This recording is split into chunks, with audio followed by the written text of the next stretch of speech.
This one's still going live.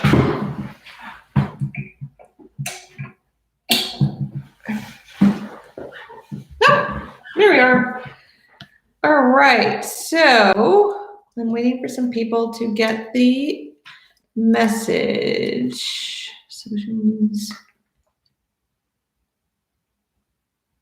May. Hang on, y'all. I'm getting you a link that I need to sign in again. Don't you just hate that? So how's everybody's weekend? I hope you all had, oh, I think I got it. Hang on. It was hot as heck here in New Hampshire. Pretty unusual for, this is what I want, for May. All right, here we go. So before I forget, I am going to post the link. Let me do this first, sorry.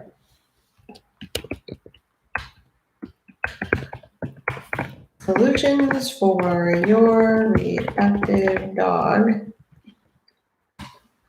is happening tomorrow. It is the last time for the spring. We won't be doing this in the summer. Hey, Patty. Hey, Georgette. Look at you guys are already on while I'm farting around here. Here's the link. Some of you may have already attended the Solutions for Your Reactive Dog. We're doing it again. It is not free. It's tomorrow night, Tuesday the 25th at 6:30. I'm pretty sure if you click the link that will tell you all about it. And it's a great program. Amy's the lead instructor. I will be Zooming in from Connecticut, actually not from the other room or the kitchen where the other one of us sits. I go down to Connecticut on Tuesday nights and I stay with my grandson on Wednesdays while my daughter goes to work. So that's pretty cool. And I am very grateful I have that opportunity to do that with him because it's awesome. But so today's topic is the truth about aggression. And I've been thinking about this a lot, and who knows where it's going to go. I will not be surprised at all if it's ends up being controversial or people get upset with what I'm going to say. Hang on. I'm going to do the meatball trail for Mr. Geo here. Not all aggression is fixable. That is the truth of the matter. Scientifically speaking, that might contradict that statement. It might be that, you do enough counter conditioning, you do enough, whatever, enough, and your dog won't be aggressive anymore. I just don't believe that. I have worked with thousands of families, individuals, just like all of you, who are struggling with some type of aggression. Or I get an email that says, oh, my dog is showing some resource guarding. Pick a number, 4 months, 5 months, 6 months, 10 months, 12 months, 18 months, pick a number. It's all over the board. And I'd like to nip it in the bud. Now, I think that basic resource guarding and general reactivity towards other dogs, not towards people, but towards other dogs, is probably the two things that I would say are modifiable, but I'm not going to say fixable. And the reason I'm not going to say fixable is it implies that the behavior is gone, you're done, you now have a lovely dog that you can walk anywhere and do anything with and not have any problems with. And that's not true. And if you've been on any of my lives or read any of the things that we've posted or whatever it is, you know that our dog Jubilee is a recovering reactive dog, meaning left to her own devices, she is a twirling dervish at the end of her leash, barking, lunging, growling, carrying on like nobody's business. Hang on, I'm going to try to move this. And it's embarrassing as heck. to have that happen. And hang on, Gio, I want to get you on this.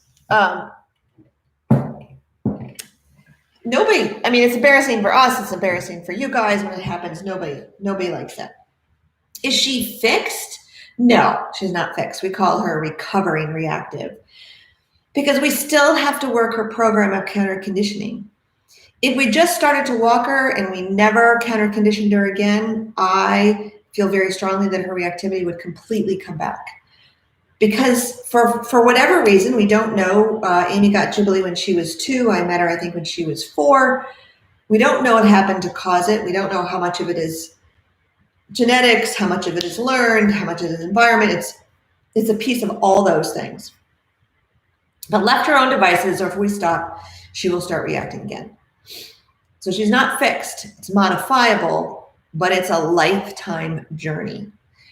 Basic resource guarding. So the dog just guards things that he can eat. That's it. Like bones, bully sticks, maybe stuffed Kongs. That's the only thing the dog guards. Yeah, we can modify that. Can we fix it so that you never, ever see it again? I'm not sure. I wouldn't go out on that limb. And I'm not going to go down the road of punishing your dog for any aggression behavior. I'm just not. So if you're looking for, shock collars and prong collars and Caesar Milani the dog, that's not what I'm about. That's not what our business is about. That's not what I am, who I am as a person. So the switch game, trading up, doing behavior modification, that's been proven. Yeah, you can get resource guarding better if it's basic. Now, if you've listened to anything that I've said over the years, you know that there are layers to aggression, just like there's layers to training, right? There's layers to everything. I can't think of something that doesn't have some sort of a layer to it. And I'm just going to use my grandson as an example because I'm with him so much.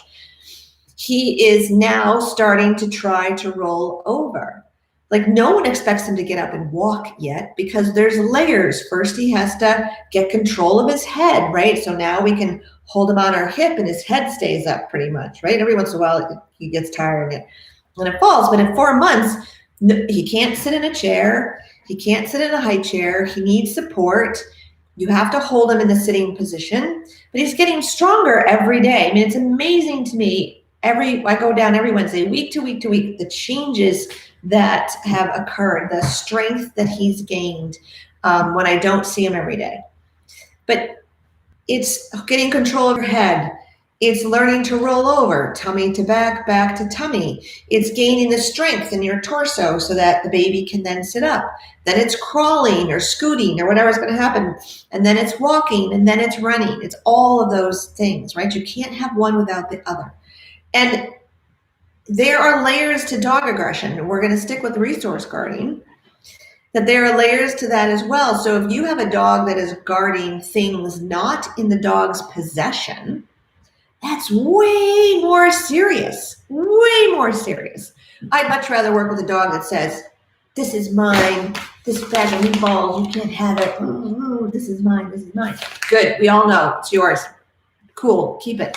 I don't want to try to get it from you. You don't have your meatballs or whatever it is. But a dog that's guarding something that's over there or something that's in the crate, the dog's not even there. Wow, that's a big jump in the seriousness of that resource guarding. If your dog is guarding weird things, like things that the dog steals, socks, laundry, dish towels, sticks, boxes, you name it, that's much harder to deal with. Much, much, much harder. And it depending on the size of the dog, because size matters, folks. It's a long road. And if you add kids to that mix, I'm not so sure. I'm not so sure at all. Because it depends on the age of the kids. It depends on how the kids behave around the dog. But you're going to end up having this ongoing conversation in your head almost constantly. Where are the kids? Where's the dog? Did the dog get something? Did I leave the bone with the dog? Did the dog finish that bully stick or that pig's ear? Or, oh, I fed him out of a brain toy. What if he didn't finish the brain toy? Where are the kids? It can make you go crazy. And it completely sucks. It just does. None of you out there, unless Linda Willett, thank you. Sorry, Linda. Unless Linda Willett is on this call, which I don't think she is because she's working.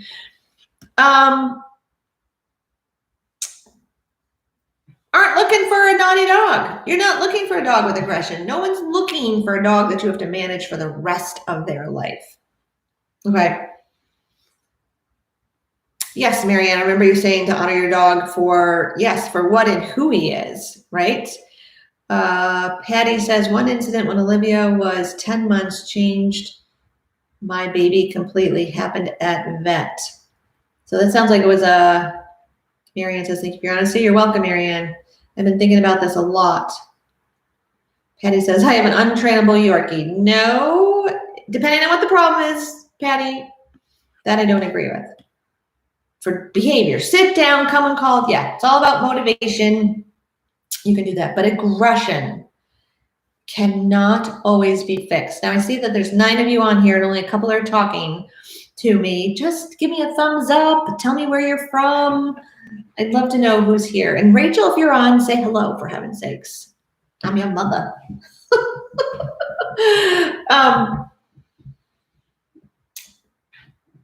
A dog's inherent personality cannot be changed or fixed.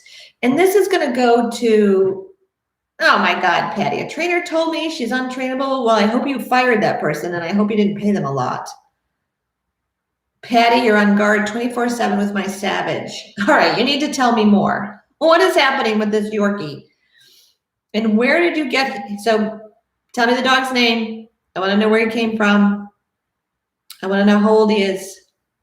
And I want to know what's happening that we're calling him a savage and that somebody told you he was untrainable.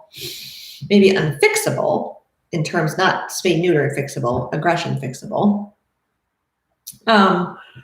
And Patty, I did have a Yorkie that came to live with us years ago for board and train for some very serious resource guarding. And I told the couple that I would not work with them if kids were in their immediate future because the dog was not going to be safe. And then, of course, she became pregnant while the dog was in board and train with us here. And I believe she rehomed the dog. I don't know anything else. I don't know the success or the failure of that dog, but that he was a very, very intense resource guarder, a lot of anxiety, guarded all kinds of everything you can think of. The dog guarded things that were not in his possession. You dropped a tissue, you dropped this or that or the other thing. The dog was all over it. And he was a bit of a savage. So I do understand that. So Jill from Michigan. Hey, Jill. I'm a dog walker trying to be better for my clients' fur babies. Good for you, Jill. That's excellent. And Jill, there is a professional dog walking course through the organization called Dog Biz out of Oregon that they have quite an extensive website. I'm sure you can find them. We used to be teachers of that program, but it's stopped. Oh, God, that's so gross, Gio. Yes, Susan Willows, I like the way you say that. Champion resource guarder. Yep. And you guys have done a great job managing, a great job training, and there's no children in the house. So that makes it a little more tolerable. Oh, God, I don't want that thing to, sorry, hang on. You guys can't see it, but we've got a wicked drooler on Gio's jowl. So gross. So anybody that says that you can fix your dog's aggression is full of shit, in my opinion. Depending on the severity, and this is why I'm making a blanket statement. I'm just going to make this blanket statement. I'm going to give you a few examples. And if you talk to me, then it's great. I'll answer your questions. But reactivity, again, modifiable. Some types of resource guarding, modifiable. But it's for the lifetime of you and your dog. It's not just for the next 6 months. It's not just for the next 12 months. It's on and on and on. Some dogs' aggression can be tempered, can be helped with an anti-anxiety medication, not trazodone. I'm talking Prozac, which is fluoxetine. I'm talking Zoloft, which is sertraline. something that stays in the dog system and levels out over time. That's what I'm talking about. Does it fix the aggression? No. And there's a chance, and I don't know what the percentage is, that it will make it worse. Because for some dogs, when you lower their anxiety, the learning can increase and you can see great things happen with the dogs. For other dogs, you lower their anxiety and the aggression increases. And so for me, if I have somebody that has a dog that's charging at people, has already bitten people, is already becoming offensive about it, yeah, let's try some anti-anxiety medication if there's truly anxiety present in the dog. Okay, but if you've got a dog that's running away, scared to death, get me out of here, and you put that dog on anti-anxiety medication, there is a possibility that dog is going to get worse and start charging at people because now you've reduced their anxiety and they feel a little bit better. So if they're running away, I'm not so sure. But again, you're not going to make your dog's Geo by behavior modification, by training. Geo is who he is, in my opinion, 80 to 90% because of his breeding, because of the two dogs that were bred together to make him and his litter mates. Now, the breeder was breeding dogs for conformation, to win all those ribbons and for more breeding purposes, right? But he's a fallout of that. He didn't like the ring. He doesn't want to be paraded around. He has some damage on his face from when he was born. The woman had to reach in and grab, and you can see there's a mark on his lip. But anyway, that's what those things are on his nose. But he's a great dog. Mellow. Cute as hell. Doesn't swim, which I love. So he's not stinky and wet all the time. Doesn't retrieve anything unless taught to retrieve it. I can live with that. That's perfectly fine. But he's not this way. He's sitting in a chair because I taught him to sit in a chair. Well, if I go out and weed around the yard, he'll just follow me around and lay down, or he'll seek out the shade and lay down. I didn't train that. I wish I could. I wish I could say, oh, I'm such a great trainer. That's just who he is, right? So, yeah, there's a lot of things. So by me saying you cannot fix your dog's aggression, what my hope is that you're going to have some light bulb moments. And if you've started to look for more trainers and try shock collars and try prong collars and alpha rolling and see if you can just punish the aggression out of your dog, that you'll stop doing that. One of the things at my very, very core that I believe is part of the reason why I'm here on earth is to end the suffering of dogs. And I'm not talking about the homeless dogs. Frankly, dogs in Puerto Rico are probably having a great life on the beach and they can just stay there. I am talking about dogs who have aggressive behavior and whose owners submit them to horrendous acts, horrendous training, shock collars, prong collars, stringing them up. I'll spare you all the things that I've heard in an effort to cure the aggression. There is a fate worse than death, people. And applying electricity to your dog's neck, in my opinion, is one of them. And I've always said, oh, well, the only time I would use a shock collar is, if it was like the last resort. And when I get to that point and it's the last resort, I say, no, I'm not going to do that. Because if I can't get behavior by motivating your dog, by honoring who they are, by trying to keep them safe, then there's other things that have to be discussed. Now, we have a boarding dog with us right now, even though we're not doing boarding anymore. Amy and I both feel badly for this dog. He's a standard poodle. He's very nervous, very worried. He wears a belly band when he's with us. A belly band is just this band that covers his penis so that when he pees, he doesn't pee all over the house. He's a bit of a marker. But if you go to reach for him, to take him outside, if you get in a small space like our mudroom where he can't get out, he cowers, lowers his head, starts to lift up his leg, and he just starts peeing everywhere because he thinks he's going to die. Honest to God. Not that we've ever done anything, we haven't, but that's just who he is. He's petrified. And the owner lets him run around without a leash. He's bitten people. We meet her downtown Keene. The dog jumps out of the window, not contained, no leash. And the part that really, really, what's the word? Makes me so upset is that the dog will pay with his life eventually when he bites the wrong person because the owner could not accept who he is as a dog. He's petrified. He's a little weird. He's afraid. And if you cannot accept your dog fully for all their goodness and all their badness and their aggressive behaviors and their aggressive tendencies, I'm not saying they're aggressive dogs. I'm not labeling your dog as aggressive. I'm saying your dog has tendencies to behave aggressively.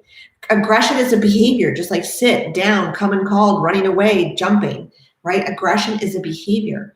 But if you don't accept your dog and accept the fact that maybe the aggression is not fixable, your dog potentially will pay with their life, meaning you will have to make the decision to euthanize the dog because you haven't kept the dog in a leash, you haven't crated the dog, you haven't done things to protect the dog from that ultimate fate. So when this dog is here with us, we had plumbers in and out, we had our carpenter in and out, we had a leak. Oh my gosh, the sink was leaking. I still can't say it. The sink was leaking, kitchen sink into our bedroom. Where was this dog? It was cool enough. He was crated in the car. If it was too hot, he would have been crated in this room with a sound machine with the door closed. And he is relieved as hell. Oh my God, get me out of here. I don't want to see these people. I'm nervous about being in your house anyway. And now these people are going to be parading in and out. No, thank you. I don't want to be here. So we protected him. That's fine. We protected him. So now I'm not saying, I want to clarify things. Behavioral euthanasia is absolutely necessary in more cases than I would care to acknowledge. I've counseled people on it. You all know that I had a small dog years and years ago that I euthanized for aggression. Had him since he was a puppy, did all the right things, didn't matter. And so there is behavioral euthanasia when you make the conscious choice to say, enough is enough. I talked to a woman over the weekend who I had done a consult for almost a year ago. She had made a euthanasia appointment for her dog, changed her mind, wanted to try a few more things, had some blood work done. The dog was low thyroid, so she took care of that. The dog has a torn ACL, so she put the dog on pain meds. She has not fixed the torn ACL. It's about a $5,000 job, and she's not really sure about the dog's aggression. And when we went over all the incidences that the dog has had prior to me talking to them a year ago and since then, there's a lot. And the level of stress and worry in her life right now is horrible. It's horrific. She is worried all the time. Her son has a friends over, and she can't get the dog to move because if she reaches for the dog's collar, the dog tries to bite her. Let's just remember where you have to go. It's terrible. And so I got a email from the vet saying that so-and-so was thinking of euthanizing her dog again for aggression, and the vet was wondering if the dog could go to another home. So in a word, no, and I didn't say that to her, but I'm saying that to you. No. And I outlined the 3 different types of aggression, all the bites that the dog has had, all the damage that the dog has done. And I underscored at every opportunity how much this woman loves this dog, that she canceled a euthanizing appointment earlier to try to do other things, which she's done. And she can't live that way. The family can't live that way. You shouldn't have to live that way. And not all dogs are meant for this world. And I hate to be the one that says it, and I'm probably going to get some haters, but there it is. I read, anyway, so there's 2 things. when you make the conscious choice to euthanize your dog because the aggression is too severe, I fully support that. The part of euthanasia that upsets me is when people won't accept their dog, keep trying to do things. So the dog either gets tortured with shock collars or prong collars or very forceful punishment-based trainers, or and then the dog is worse, and then the dog finally bites the wrong person and the dog needs to be euthanized. Sometimes that happens, but that's the whole point of why management doesn't always work, because sometimes that happens. But in this particular case, with this particular dog, the woman cannot accept the dog for who he is. And so she keeps treating him like he's Geo, and he's not. So let me just see what you're saying. Jill's saying, have a client is a reactive dog. He will only let 6 people touch him. He's afraid of anything outside the house. He will go out to potty and right back in. He's been through lots of training, is on several drugs, still has lots of anxiety. Super happy inside the house with the people he trusts, but outside, if he isn't muzzled, he will bite anything and anybody when he's afraid. Wow.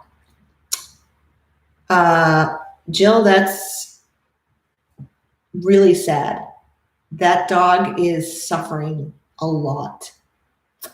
And people can't see dogs suffering, but he thinks he's going to die every time he steps outside. And do we all understand and can we all agree how horrible that is? Imagine if you were so frightened you couldn't leave your house. I mean, there are people like that.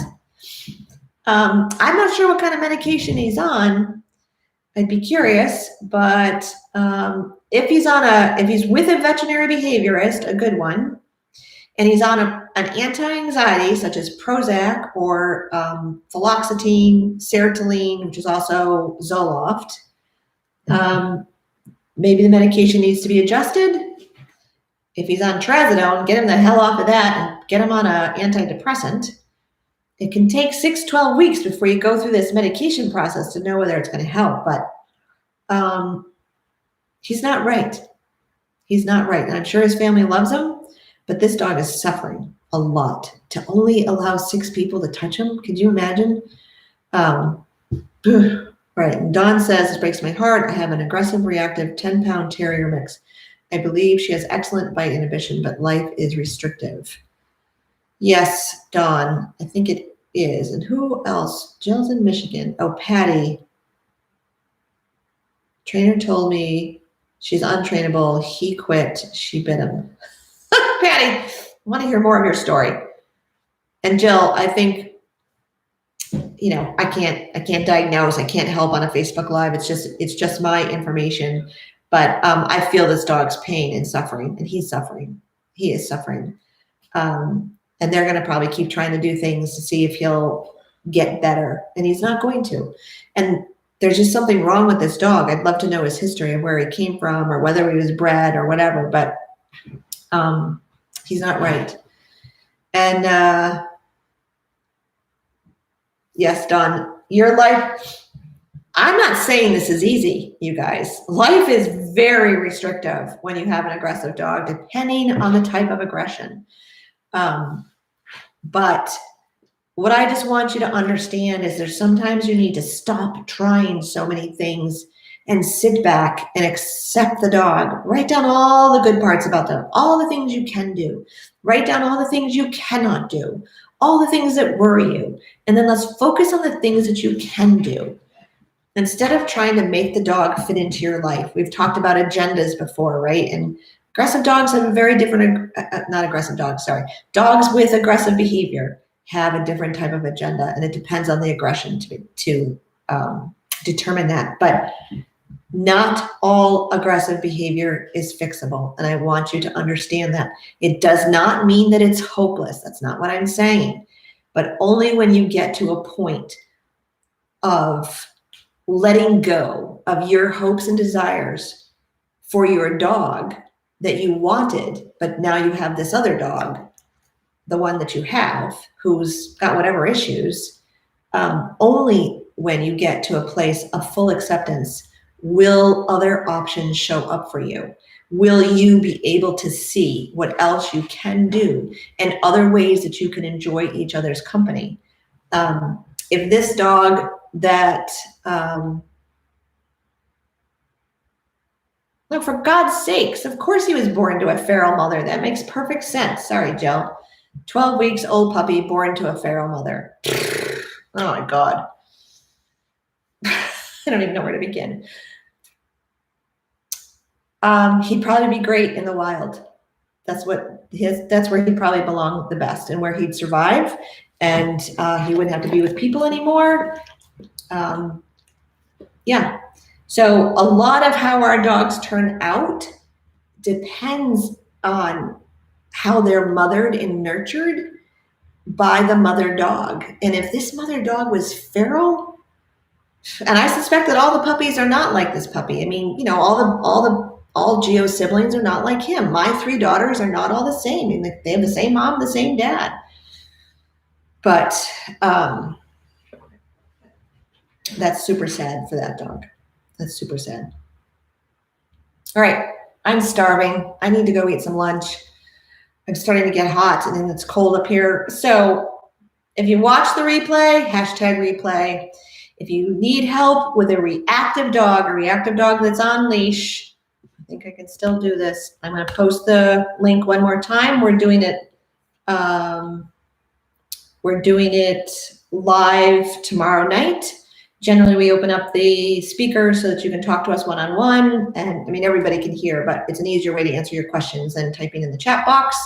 We won't be doing them again until the fall. If you can't be there live, I would suggest that you still purchase, because then you'll get the replay link if you can't be there live. And if you can't be there live, for heaven's sakes, send an email and ask a question. We'd love to answer it. And I'm just checking out YouTube. As you got my Jack Russell, his aggression. We started him on hemp drop 6 days ago. His anxiety is much better. What do you think about using those? Just found your channel. Love learning more about aggression. Hey now, boots on the ground with Barb. So I think I must have answered you via Facebook. I'm sorry, via YouTube. You must have made a comment on one of our videos. And so boots on the ground. If hemp is helping, then a real anti-anxiety medication will be even better.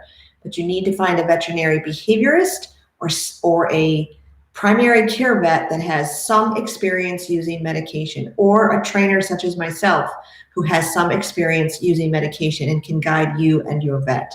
My first choice for you is always a veterinary behaviorist. Check them out in your area. There's some board certified. There are some that are not board certified. And if not that, then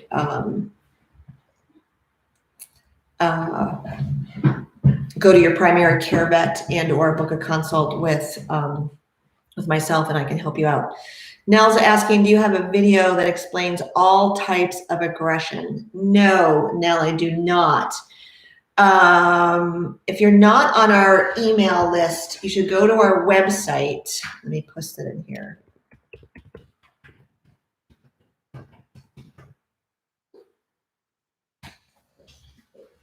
If you download our free ebook on aggression, you will then get on our email list. And in June, we're doing a 2-part free webinar on dog aggression. So that might be the best thing to do. There's lots, if you look through now, there is a YouTube playlist on aggression that there's just different topics that I've talked about on aggression, but to talk about all the different types of aggression and all the different layers of aggression would be tremendously long. So it's broken up into lots of different things. All right, let me just make sure we don't have any more questions. She has lots of joy, some close talking friends, but feels safe with me and guards. So she's guarding you, Dawn. Yeah, that can be tricky. Okay, make sure there's nobody over here. Okay, you guys, I will see you all next Monday. I hope you got the notice that I wasn't on live last Monday because my daughter got married and I was taking my mother, who's 93, back home to the Cape. So signing off. We'll check that out. Great. Now, All right, see you guys on YouTube next Monday. And